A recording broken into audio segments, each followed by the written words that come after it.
ETF index mutual funds నేర్చుకుని stock మార్కెట్లో రాణించాలనుకుంటున్నారా? వెంటనే ఈ నెంబర్కి కాల్ చేయండి. హాయ్ హలో నమస్తే, welcome back to Suman TV. Present మనతో పాటు ఉన్నారు 25 ఇయర్స్ నుంచి అమెరికాలో ఉంటున్నటువంటి ఎంఎన్సీ ఎగ్జిక్యూటివ్ వీరభద్రరావు గారు. సార్తో మాట్లాడతాం. నమస్తే సార్. నమస్తే అమ్మా. సార్, మీరు చాలా వీడియోస్లో మాట్లాడారు. ఒక విషయం ఏంటంటే, ఎవరైతే అమెరికా వస్తారో అక్కడికి వచ్చాక సెటిల్ అయిపోయిన వాళ్ళు ఎవరైతే ఉంటారో, కొత్తగా వచ్చిన వాళ్ళు, అక్కడ సెటిల్ అయిన వాళ్ళు కూడా ఏంటంటే అక్కడ లైఫ్ స్టైల్ని అలవాటు చేసుకోవాలి. ఫస్ట్ ఆఫ్ ఆల్ అక్కడ ఎలా ఉంటున్నాం అంటే, మనం ఒక ప్లేస్ నుంచి ఇంకొక దగ్గరికి వెళ్తున్నాం అంటే అక్కడ వాతావరణానికి మనం మింగిల్ అవ్వాలి. అలా ఉండకుండా మన వాళ్ళు అక్కడికి వచ్చి అంతా కొంచెం ఖరాబ్ చేయడం ఇలాంటివన్నీ జరుగుతున్నాయని చెప్తున్నారు.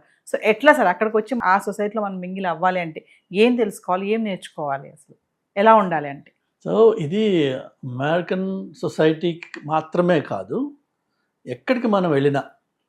ఇప్పుడు ఫర్ ఎగ్జాంపుల్ చెన్నైలో అందరూ లుంగీలు కట్టుకుని తిరుగుతారు. అది వాళ్ళ లోకల్ కల్చరల్ స్టాండర్డ్. అది ఎస్. అదే అలా అని చెప్పి ప్రొఫెషనల్స్ ఐటీ జాబ్కి లుంగి కట్టుకుని వెళ్ళరు. ఈవెన్ దో వాళ్ళు చెన్నై నేటివ్ అయినా వాడు ప్యాంట్ చొక్కా వేసుకుని వస్తాడు. గుడికి వెళ్ళినప్పుడు అందరూ చక్కగా లుంగి కట్టుకుని వెళ్తారు. సో అది అక్కడ local standard, local culture, local నామ్. ఇన్ఫ్యాక్ట్ టెంపుల్స్కి వెళ్ళినప్పుడు మీరు ఆ లుంగిలో ఉంటేనే మీకు ఎంట్రీ ఉంది, ప్యాంట్తో లేదు ఎంట్రీ. తిరుపతిలో కూడా పంచ కట్టుకున్నా లుంగి కట్టుకున్నా రమ్మంటున్నారు, లేకపోతే కుర్తా పైజమా, ఎందుకంటే నార్త్ ఇండియన్స్ వస్తారు కాబట్టి. అలాగా మనము మన దేశంలోనే పక్క ఊర్లోకో ఒక గుడికో ఇంకొక ఇళ్ళకో వెళ్ళినప్పుడు వాళ్ళ పద్ధతులను ఎలా మనం ఫాలో చేస్తున్నామో, అమెరికా లాంటి వేరే దేశాలకు వెళ్ళినప్పుడు వెస్ట్రన్ కంట్రీస్కి మనం ఎందుకు మార్చుకోం? ఫర్ ఎగ్జాంపుల్ అమెరికాలో ఎవ్వరు మీకు 95% పైన, ప్రాబ్లీ 1 or 2% ఎవరైనా ఎక్సెప్షన్గా ఉండొచ్చు, మీకు ఎవరు చెప్పులు వేసుకుని తిరగారు. అక్కడ సమ్మర్లో ప్రాబబ్లీ బీచ్కి వెళ్ళేటప్పుడు క్యాజువల్గా కిందకి అంటే ఇంట్లోంచి బయటకు వెళ్ళినప్పుడు చెప్పులు వేసుకోవచ్చు తప్ప జనరల్గా అక్కడ ఎవరు చెప్పులు వేసుకోరు. అంటే మీ కాలి గోరు వేరే వాళ్ళకి కనిపించదు. మనకి ఇండియాలో చెప్పులు ఇస్ కామన్, షూ ఎప్పుడైనా. అందుకనే మన కాళ్ళు కూడా అంత ఈవెన్గా ఉండవు, ఎందుకంటే అది కట్టి ఉండదు కదా చిన్నప్పటి నుంచి. కానీ కాన్వెంట్కి వెళ్ళిన పిల్లలు ఉంటారు కదా, వాళ్ళు కాన్వెంట్స్లో మొదటి నుంచి షూ వేసుకుంటారు కాబట్టి వాళ్ళ కాలు చక్కగా పొందిగ్గా ఉంటుంది. సో సింపుల్ ఎగ్జాంపుల్, మనము అక్కడ ఉన్నవాళ్ళు చాలాసార్లు వాళ్ళ పేరెంట్స్ని అమెరికాకి పిలుస్తారు అనుకుందాం. అమ్మ నాన్న ఏ పల్లెటూరు నుంచో వస్తున్నారు, ఆయన జీవితంలో ఎప్పుడూ షూ వేసుకోవాలా, చెప్పులే వేసుకు తిరుగుతారు. ఇప్పుడు ఇమాజిన్ దిస్, చెప్పులు వేసుకుని నాన్ననో అమ్మనో ఇంకొకరినో అమెరికాకి పిలుస్తున్నప్పుడు ఏమవుతుందంటే వాళ్ళని వింత జంతువులాగా అక్కడ లోకల్ వాళ్ళు మీరు బయటకు వెళ్ళినప్పుడు చూస్తూ ఉంటారు. ఏం చేస్తున్నాం మనం అంటే, మన తల్లిదండ్రుల్ని అమెరికాకి పిలిచి వాళ్ళకి అమెరికా చూపిద్దామనే మంచి ఉద్దేశంతో వాళ్ళని మీరు వింత జంతువుల్ని చేస్తున్నారు. కొంతమంది అక్కడ వాల్మార్ట్లో ఈ పెద్దవాళ్ళు వచ్చిన వాళ్ళు లుంగి కట్టుకుని, లేదంటే లుంగి పైకని వాల్మార్ట్కి వెళ్ళిపోతారు. అక్కడ లోకల్ వాళ్ళు చేసే బూతు పనులు వేరే ఉన్నాయి, అది మనం దాని గురించి మనం కమెంట్ చేయదు. మనని మనం చూసుకుందాం. అమ్మలు వస్తారు, పెద్దవాళ్ళు చీరలు కట్టుకుంటారు, okay, that is an acceptable thing. వాళ్ళు అప్పుడు కూడా వీళ్ళు వెనక్కి తిరిగి అబ్జర్వ్ చేస్తూ ఉంటారు వాళ్ళు. అది ఒక ఇంటిగ్రేషన్ పాయింట్. రెండోది వచ్చేసి ప్రొఫెషనల్స్ వస్తారు కదా, లేక వాళ్ళ హౌస్ వైఫ్స్. ప్రొఫెషనల్స్లో ఏంటంటే ఇప్పుడు మనం మెయిన్గా అర్థం చేసుకోవాల్సిన విషయం, who is a professional, what is consultant. ఇండియాలో ఈ గత 25 ఏళ్ళుగా ఐటీ వరల్డ్ వచ్చిన తర్వాత అందరూ ఆమె ఐటీ కన్సల్టెంట్ అంటారు. అంటే ఏంటి అర్థం? అంతకుముందు మన జనరేషన్ అంతా ఉద్యోగాలు 9 నుంచి 5 పొద్దున టిఫిన్ క్యారియర్ కట్టుకుని వెళ్తే మళ్ళీ సాయంత్రం ఇంటికి రావడం, అదే తెలుసు మనకి. ఉద్యోగం అనేది తెలుసు. ఉద్యోగంలో ఎప్పుడు కూడా బాస్ ఇస్ రైట్, లేదంటే కొన్ని డిపార్ట్మెంట్స్లో కొన్ని ఎగ్జామ్స్ ఉంటాయి, పీరియాడిక్గా 3 ఏళ్ళు సర్వీస్ అయిన తర్వాత ఆ ఎగ్జామ్ రాస్తే నీకు ప్రమోషన్ వస్తుంది. అంతే తప్ప వాళ్ళకి వేరే దారి లేదు. అది ఏమంటారు అంటే టాటాయిస్ లాగా మెల్లిమెల్లిగా వెళ్తూ ఉంటుంది, తాబేలు. అంతే తప్ప అది ఏదో డియర్ లాగా పరిగెత్తి వెళ్ళే అవకాశం లేదు అందులో. కానీ ఐటీ వరల్డ్ వచ్చిన తర్వాత స్ట్రక్చర్ లేదు మీకు. Everything is a flat organisation. Boss, subordinate అనేది లేదు. We're all teams, we work together. ఒక్కొక్కడికి ఒక్కొక్క హ్యాట్ వేర్ చేస్తారు. మరి ఇందులో కన్సల్టెంట్ అంటే అర్థం ఏంటి? ఒక విధంగా చెప్పాలంటే మీకు ఇండియాలో కానీ అమెరికాలో కానీ ఇండియన్ సొసైటీలో ఈ ఐటీ ఉద్యోగాలు వచ్చిన తర్వాత వర్క్ లైఫ్ బ్యాలెన్స్ మొత్తం చెడిపోయి ఎంతోమంది పెళ్ళైన వాళ్ళు డివోర్స్లు అవుతున్నాయి. అంతకుముందు rate probably 10-20%, maybe less than 10% ఉంటే ఇప్పుడు మనం వీఆర్ టచింగ్ ఆల్మోస్ట్ 50%. అయితే డివోర్స్, లేకపోతే వాడికి ఏదో బ్లూ డబ్బాలు కొన్నారంటే మీకు తెలిసి బాడీ దొరకదు. అయితే ఎందుకు జరుగుతుంది ఈ విషయం అంటే, కన్సల్టెంట్ అంటే ఎవరంటే, మీరు ఒక డాక్టర్కి వెళ్ళారనుకుందాం. Doctor is a specialist with a certain skill. ఆయన స్కిల్ కోసం మీరు ఆయన్ని ఎంగేజ్ చేస్తున్నారు. He will consult on your problem. So మీ ప్రాబ్లమ్ని ఆయన అనలైజ్ చేసి, అమ్మా ఇది జరిగింది కాబట్టి ఇవి రిపర్కషన్స్, అండ్ నువ్వు దీనికోసం ఈ మెడిసిన్స్ వేసుకుంటే నీకు ఈ రిలీఫ్ వస్తుంది, ముందు ఇది ట్రై చేద్దాం, తర్వాత ఇంకోటి ఏవో ఆల్టర్నేట్స్ ఉంటాయి. So consultant is an expert in a specific field that can solve a particular problem. That is what consultant is all about. మనకు వచ్చిన ప్రాబ్లం ఏంటంటే, కాలేజీకి వెళ్ళి డిగ్రీ చేసి మాస్టర్సో ఇంజనీరింగో అయిపోయిన తర్వాత ఉద్యోగం అన్నది ఒకటి సంపాదిస్తున్నాం. Of course title is consultant, కానీ ఈ కాలేజ్ నుంచి వచ్చిన పిల్లలకి ఏమీ రాదు. ఎందుకంటే కాలేజీలో చెప్పే చదువుతోటి మీకు ఉద్యోగాలు రావు. అందుకనే పాపం నారాయణమూర్తి గారు ఆ మధ్యన ప్రతి వాళ్ళు 70 గంటలు వర్క్ చేయాలంటే ఆయన మీద అందరూ మన్ను పోశారు.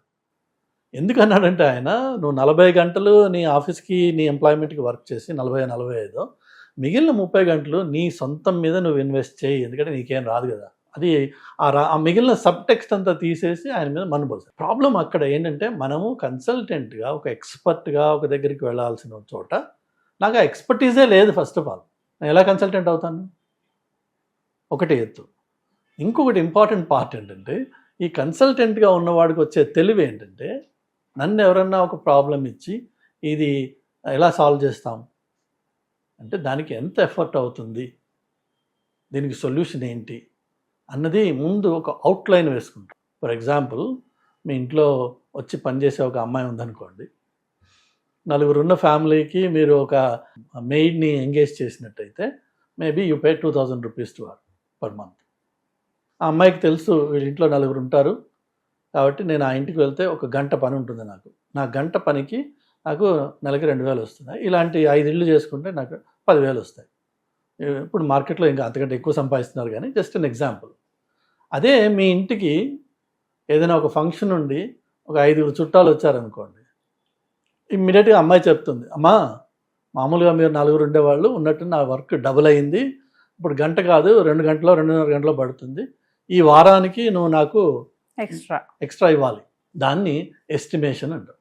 మనం ఈ పిల్లలు ఎవరైతే కాలేజ్ నుంచి ఐటీ ఉద్యోగాలు సంపాదించి ఐటీ కన్సల్టెంట్స్ అవుతున్నారో వీళ్ళెవ్వరికి ఆ ఎస్టిమేషన్ అంటే ఏంటో ఈ గంటది కూడా తెలియదు. వాళ్ళకి తెలియక ఉద్యోగం సంపాదించాం, బాస్ ఏదో వర్క్ ఇచ్చాడు, ఆ ఇచ్చిన వర్క్ ఒక రోజులో అయ్యేదా, ఒక వారంలో అయ్యేదా, ఒక నెలలో అయ్యేదా నాకు తెలియదు ఆ విషయం. ఆయన రన్ అన్నాడు, నేను రన్ చేస్తున్నాను. ఫర్ ఆల్ యూ నో ఆ రన్నింగ్ నేను ఆపోజిట్ డైరెక్షన్లో వెళ్తున్నానేమో. దానివల్ల జరిగేది ఏంటంటే ప్రెషర్స్. ఒక వర్క్ ఒక టైం ఉండదు, ఇవాళ ఏదో ఒకటి చేసేయాలి, నాకేం రాదు ముందు, ఏదో ఒకటి చేసేయాలి, ఎవరిని అడగాలి, వెళ్ళి వాడు కూడా బిజీగా ఉంటాడు. సో నాకు గైడెన్స్ ఉండదు. ఏంటంటే ఆన్లైన్లోకి వెళ్ళి సెర్చ్ చేసుకుని కాపీ పేస్ట్లు చేసి ఆ చేసిన కాపీ పేస్ట్ కరెక్టా కాదో తెలియదు నాకు. ఇంతలో ప్రాజెక్ట్ అయిపోయే టైం వస్తుంది, వీళ్ళు ఇంకా అర్ధరాత్రులు అపరాత్రులు అక్కడే కూర్చుని ఉంటారు, వీళ్ళకి ఇంటికి వచ్చే లైఫ్ ఉండదు. దానివల్ల క్వాలిటీ ఆఫ్ లైఫ్ చెడిపోతుంది. మీకు ఆ సింపుల్ స్టెప్స్ తెలిసినట్టయితే, ఎస్టిమేషన్ అనే మాట తెలిసింది అనుకోండి, ఒక ప్రోగ్రామ్ ఇది ఈ పర్టికులర్ ప్రాజెక్ట్లో ఈ ఫంక్షన్ ఇది అన్నాడు అనుకోండి, ఇమ్మీడియట్గా మీరు దానికి కావాల్సిన అవుట్లైన్ ఏంటి వేసుకుని, ఈ అవుట్లైన్, ఈ కంప్లెక్సిటీ, ఈ డొమైన్, ఈ డేటాబేస్, ఈ front end, whatever they may be components, దీనికి నాకు 6 months పడుతుంది. ఆ 6 months కూడా ఏంటి, డిజైన్, అనాలిసిస్, హై లెవెల్, లో లెవెల్, టెస్టింగ్, క్యూఏ, ఇవన్నీ ఉన్నాయి. వేసుకుని నన్ను నేను చెప్పుకుంటా, బాబు ఇది 6 నెలలు పడుతుందా, 4 రోజులు పడుతుందా, వారం రోజులు పడుతుందా, దానికి అకార్డింగ్గా నా క్యాలెండర్ నేను మెయింటైన్ చేసుకోవాలి, మేనేజ్ చేసుకోవాలి. నేను మేనేజర్కి నేను ఎక్స్పెక్టేషన్ సెట్ చేసి దాన్ని ఆయనకి ఫుల్ఫిల్ చేయాలి. ఈ విషయం ఏవి వీళ్ళు నేర్చుకోకుండా ఒక ఉద్యోగంలో పడేటప్పటికి వాళ్ళకి తెలియని విషయం ఏంటంటే, వాళ్ళు ఎటు పోతున్నారో అగమ్య గోచరమైన లైఫ్. కానీ జీతాలు మాత్రం వస్తున్నాయి. ఐటీ కన్సల్టెంట్ అనే టైటిల్ ఉంది, బట్ వీళ్ళకి వర్క్ ఏంటి తెలియదు, దాన్ని మేనేజ్ ఎలా చేయాలో తెలియదు.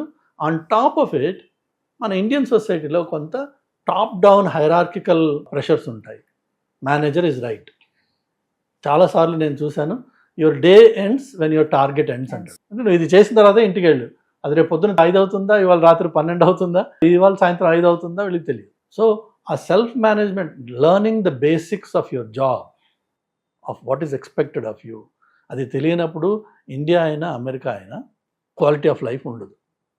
లేక అది దాని ఇంపాక్ట్ వాళ్ళ పార్ట్నర్స్ మీద పడుతుంది, అక్కడ రిలేషన్షిప్స్ చెడిపోతుంటాయి. రైట్. సో ఇది నేర్చుకున్నట్టయితే డెఫినెట్గా యుఎస్లో కానీ ఇక్కడ కానీ వీళ్ళు ఒక కెరీర్ బిల్డ్ చేయొచ్చు. అది ప్రొఫెషనల్ సైడ్లో. ఇక పర్సనల్ సైడ్లోకి వచ్చినప్పుడు నేను చాలాసార్లు చెప్పాను ఇంతకుముందు కూడా మీతో వీడియోస్లో, పర్సనల్ గ్రూమింగ్ ఈజ్ ఇంపార్టెంట్. చాలా ఇంపార్టెంట్. అది ఏంటంటే నేను ఒక ఇంటర్వ్యూకి వెళ్తున్నప్పుడు ఎలా నన్ను నేను తయారు చేసుకుని నన్ను నేను ప్రజెంట్ చేసుకుంటానో, ఆ presentation every day of your life in public, ఉద్యోగానికనే కాదు, ఎక్కడన్నా మనం షాపింగ్కి వెళ్తున్నాం. ఇన్ఫ్యాక్ట్ చాలాసార్లు మీరు ఆన్లైన్లో వీడియోస్ చూడండి, ఫ్లైట్లో ట్రావెల్ చేసేటప్పుడు నువ్వు ప్రాపర్గా ప్రొఫెషనల్గా బట్టలు వేసుకుని వెళ్తే మీకు అటెండెంట్ ఇచ్చే ట్రీట్మెంట్కి వర్సెస్ ఒక హోమ్లెస్ ఫెలో లాగా చిరిగిపోయిన జీన్స్ను పనికిరాని హుడీస్ వేసుకుని వెళ్తే అదే హోస్ట్ మిమ్మల్ని ఎలా ట్రీట్ చేస్తుంది. జస్ట్ అది ఎవరో మీకు కొత్తవాడు వచ్చి మీకు ఆ తెలివి చెప్పక్కర్లా, మీరు స్వయంగా మీకు కనిపిస్తుంది. కానీ మనం దాని నుంచి నేర్చుకోకుండా నాకేంటి నిన్ను నీ ప్రజెంటేషన్ ఏంటంటే you're looking like a homeless fellow. నీకు ఎవరు గౌరవం ఇవ్వరు. గౌరవం మనం సంపాదించుకోవాలి, not because of the titles or the money or other things, in how you present yourself. చాలాసార్లు ఈ మధ్యకాలంలో నేను గత 10 ఏళ్ళుగా చూస్తున్నా, మన పిల్లలు అమెరికాకి వచ్చి మాసిపోయిన గడ్డాలు, ఇంతింత జుట్టు, దాంట్లో ఏమన్నా నీకు ఆ హెయిర్ కటింగ్ డబ్బులు ఏమైనా మిగులుతాయా అంటే అదేమి ఆస్తులు పోయే పని కాదు. అది మహా అయితే $20 అవుతుంది hair cut. But cleanliness is important, presentation is important. You need to look like a professional. మనం ఏదైతే లెట్స్ సే ఒక డాక్టర్ దగ్గరికి వెళ్ళారు మీరు, ఆయన అదే చింకి జుట్టుతో ఎన్నో చిరిగిపోయిన బట్టలతో వచ్చాడు అనుకోండి, మనం లేచి వెళ్ళిపోతాం బయటికి, ఇదొక్క డాక్టర్ ఎలా ఉన్నాడు. మరి నువ్వు ఇవన్నీ గౌరవం నీకు ఎలా వస్తుంది? Simple thing. ఇక ఈ మన ఆడవాళ్ళు ఎవరైతే హౌస్ వైఫ్స్ పర్టికులర్లీ యుఎస్కి వస్తున్నారో, ఈ మధ్యన ఇదొక ట్రెండ్ చూశాను నేను. ఈ మధ్యన కాదు, ఎప్పుడు నేను లాస్ట్ టైం నేను చూసింది, మా అమ్మాయి మిడ్ స్కూల్ అయిపోయిన తర్వాత ఒక ఇంట్లో ఉన్నప్పుడు మేము వెళ్ళామన్నమాట తన్ని సెట్ చేయడానికి. అక్కడ చూస్తే ఆ చుట్టుపక్కల కాలనీలో నైటీలు వేసుకుని ఆడవాళ్ళు వాకింగ్కి వెళ్ళిపోతున్నారు. ఈ ట్రెండ్ అక్కడ వరకు కూడా వచ్చింది. అంటే నైటీలు కూడా ఇక్కడ ఉంది, కానీ అమెరికా కూడా వచ్చేసింది అన్న విషయాన్ని అక్కడ చూసాను. ప్రాబబ్లీ ఈ డల్లాస్పురంలో అందరూ నైటీస్లోనే తిరుగుతారేమో. నేను డాలస్కి చాలా తక్కువ వెళ్ళాను, మొత్తం 26 yearsలో 2 times వెళ్ళి ఉంటాయి ఇప్పుడు. సో మన వాళ్ళు ఉన్నారు అంటే ఈ చండాలమైన పనులు ఇక్కడి నుంచి అక్కడ తీసుకెళ్తున్నారు. తీసుకెళ్ళేటప్పటికి నువ్వు ఏమైపోతావు అంటే you stand out. These are idiots, these are backward people, they don't integrate in our society. Communication ఒక ఎత్తు, లాంగ్వేజ్, డిక్షన్, ప్రొనౌన్సియేషన్ ఇవన్నీ ఒక ఎత్తు, అది టాలరేట్ చేస్తాడు అవతలవాడు, ప్రొవైడెడ్ నీ మిగిలిన ప్రజెంటేషన్ క్లీన్గా ఉందనుకో. People accept you. బికాజ్ మనకి ఫస్ట్ మీకు ఎవరైనా చూడగానే ఒక ఇంప్రెషన్ మీ ప్రజెంటేషన్తో అవుతుంది. నోరు తెరిచిన తర్వాత దాన్ని చెడు పాడు చేసుకోవచ్చు, లేదా దాన్ని ఇంప్రూవ్ చేసుకోవచ్చు. ఫస్ట్ థింగ్ డోర్ ఓపెన్ చేసి, or whenever you see anybody, ఎక్కడైనా సరే, ఏ సందర్భంలోనైనా సరే, ఒక మనిషిని చూడంగానే మనం దూరం నుంచి ఇంప్రెషన్ జరిగేది మీ ఫస్ట్ ఇంప్రెషన్ ఆ ప్రజెంటేషన్ తోటి. అది మనం వేరే వాళ్ళని చూసి కమెంట్ చేస్తూ మనం మేనేజ్ చేసుకోలేకపోతే ఎట్లా? ఇది జరగకపోవడం వల్ల టెంపుల్స్కి వెళ్ళి బంగారాలు దిగదోచుకున్నంత మాత్రాన, లేదంటే పట్టు చీరలు కట్టేసుకున్నంత మాత్రాన నీకు గౌరవం రాదు. అక్కడేదో అమ్మలక్కలు కూర్చొని ఇది ఎప్పుడు కొన్నారు, అది ఎప్పుడు కొన్నారు, మన ఇండియాకి వెళ్ళినప్పుడు అది వస్తేనే సోది, పనికిరాని చేస్తుంది. మనకు కావాల్సింది ఏంటంటే అమెరికన్ సొసైటీలో వాళ్ళ నార్మ్స్ ఏంటి, వాళ్ళ స్టాండర్డ్స్ ఏంటి, మనము ఎక్కడి వరకు దాన్ని అడాప్ట్ చేసుకోగలం. అలా అని చెప్పి అక్కడేదో విచ్చలవిడిగా బికినీలను షార్ట్స్ వేసుకుని తిరగట్ల రోడ్ల మీద. There equally decent guys. దాని బికినీకి ఎక్కడ ఉందో అది బీచ్లో ఉంటుంది. సో అది ఇంకొక పార్ట్ అనమాట. ఏంటంటే అమెరికాలో 6 ఋతువులు మీకు కనిపిస్తాయి అక్కడ. ఏదైతే పుస్తకాల్లో మనం ఇక్కడ చదువుకునేవాళ్ళమో ఇక్కడ మనకి ఓన్లీ నేను అంటూ ఉంటాను అనమాట, మనకి 10 నెలలు సమ్మరు, 2 నెలలేమో వింటర్. అంతే, మనకి మధ్యలో ఎప్పుడో ఉన్నట్టుండో వర్షం పడుతుంది, ఎందుకు వచ్చిందో మనకి తెలియదు దాని గురించి. అమెరికా అలా కాదు, ఎవ్రీ 2 months మీకు సీజన్ మారుతుంది. వింటరు, ఫాల్, సమ్మరు, అలా మళ్ళీ అట్లా మీకు 6 ఋతువులు కనిపిస్తాయి అక్కడ. 6 ఋతువులకి తగ్గట్టుగా మీకు బట్టలు కూడా మారుతాయి. నేను చాలాసార్లు చూసాను ఇక్కడ వచ్చిన పిల్లలు వింటర్లో హాఫ్ స్లీవ్స్ వేసుకుని వెళ్తారు బయటికి. అఫ్కోర్స్ నీ లోపల ఉంది వేడి, 10 నిమిషాలు 5 నిమిషాలు దాన్ని తట్టుకోగలవేమో, కానీ దానివల్ల వచ్చే ఎఫెక్ట్, లాంగ్ టర్మ్ ఎఫెక్ట్ చాలా చండాలంగా ఉంటుంది. ఒకటి, చూడ్డానికి కూడా ఆ స్నోలో చెప్పులు వేసుకుని వెళ్ళడము, లేక ఆ స్నోలో inappropriate dress for that situation. Party wear అనే కాదు నేను అనేది, ఈవెన్ మన ఇంటి దగ్గర షార్ట్స్ ఎప్పుడు వేసుకుంటావు, ప్యాంట్స్ ఎప్పుడు వేసుకుంటావు, పజామా ఎప్పుడు వేసుకుంటావు, అది ఎక్కడి వరకు వేసుకుంటే నీట్గా ఉంటుంది. దానివల్ల నీకు అవతల వాళ్ళకి నువ్వు ఏ ఇంప్రెషన్ నువ్వు ఫామ్ చేస్తున్నావు. కొంతమందికి అది మాట చెప్పావు అనుకోండి, నేను I don't care about them అని, నువ్వు నాకు చెప్పేది నా ఇష్టం వచ్చినట్టు నేను ఉంటాను, ఉండు, కానీ నీకు గౌరవం సంపాదించలేవు. ఒకటి. రెండోది, అక్కడ సొసైటీలో నువ్వు కెరీర్ బిల్డ్ చేయాలనుకున్నట్టయితే నీకు ఇవన్నీ వర్క్ అవుతాయి. ఉద్యోగంలో ప్రమోషన్స్, నేను ఐఎమ్ ఏ బెటర్ ప్రోగ్రామర్ కాబట్టి నేను ప్రాజెక్ట్ మేనేజర్ అయిపోను. I need to be a good programmer with good communication and good level of analytical skills, maturity and the people relationship capability. ఎందుకంటే ఇండియాలో ఎలా ఉందంటే టైటిల్స్కి గౌరవం వస్తుంది. If I'm vice president, everybody will look up, oh my God. అక్కడ it doesn't matter, you are the CEO unless you talk to me like a CEO. You don't get the respect of a CEO. Who cares? నాకు దమ్ముంది, ఇది ఈ job కాకపోతే ఇంకో జాబ్లోకి వెళ్తాను, అంతే తప్ప నీ నోటి మాట వల్ల, నీ అపియరెన్స్ వల్ల, నీ యాటిట్యూడ్ వల్ల నీకు రెస్పెక్ట్ వస్తుంది, రికగ్నిషన్ వస్తుంది. అవి లేని రోజున నువ్వు IIT నుంచి వచ్చాను నేను అన్నా నీకు రికగ్నిషన్ రాదు, గ్రోత్ రాదు. అలానే ఈ రోజున అమెరికాలో one of the most hated community ఏది అంటే ఇండియన్స్. ఎందుకు అన్నట్టయితే మన ప్రాబ్లం, బాగా డబ్బులు సంపాదిస్తున్నాం, we're the richest minorities among all immigrants. Indians are the richest. అంటే డబ్బు ఉంది మన దగ్గర, సో కెపాసిటీ టు స్పెండ్ మన దగ్గర ఉంది, పొటెన్షియల్ ఉంది. కానీ మైండ్ క్లోజ్ అయిపోయి నేను అదే ఇండియన్ పద్ధతిలో ఉంటాను నేను అనేటప్పటికీ నీ దగ్గర డబ్బున్నా నీకు గౌరవం రావట్లా, హేట్రెడ్ సంపాదిస్తున్నాను. నీకున్న డబ్బు అలానే రోడ్డు మీద పడేమని చెప్పట్లా. ఫర్ ఎగ్జాంపుల్ సింపుల్గా చెప్తాను నేను, ఆలన్ ఎడ్మండ్స్ అని ఒక షూ ఉంది, నేను బాడీ పబ్లిసిటీ ఇవ్వట్లేదు, బట్ ఒక నేమ్, బ్రాండెడ్ నేమ్, జాన్స్టన్ అని, ఆలిసన్, అట్లా సింపుల్గా అవే పెద్ద 3500 4000 షూస్ కాదు అవి. మహా అయితే 600 700 500 800 అలా ఉంటాయి. కానీ అది లైఫ్ టైం వారంటీ ఉండే షూ. అది మీరు ఒకసారి ఆ షూ కొన్నారనుకోండి, ఒకసారి దాని సోల్ పోయింది, మళ్ళీ పంపిస్తే వాడు రీసోల్ చేసి పంపిస్తాడు, $100 ఎంతో, లైఫ్ ఎక్స్టెండెడ్ అగైన్. అది వేసుకుని వెళ్తే మీకు వచ్చే రికగ్నిషన్ కానీ మీ అపియరెన్స్ కానీ వర్సెస్ అక్కడ వాల్మార్ట్లోను, కోల్స్ అని ఇంకొక చిన్న స్టోర్స్ ఉంటాయి, వాటిల్లో కొన్న షూ వేసుకుని నువ్వు వెళ్తే నీకు స్వతహాగా నువ్వు అద్దంలో చూసుకుంటే నీ ఇంప్రెషన్ కానీ అవతల వాళ్ళు నీకు ఇచ్చే రెస్పెక్ట్ కానీ జమీన్ ఆస్మాన్ ఫరక్.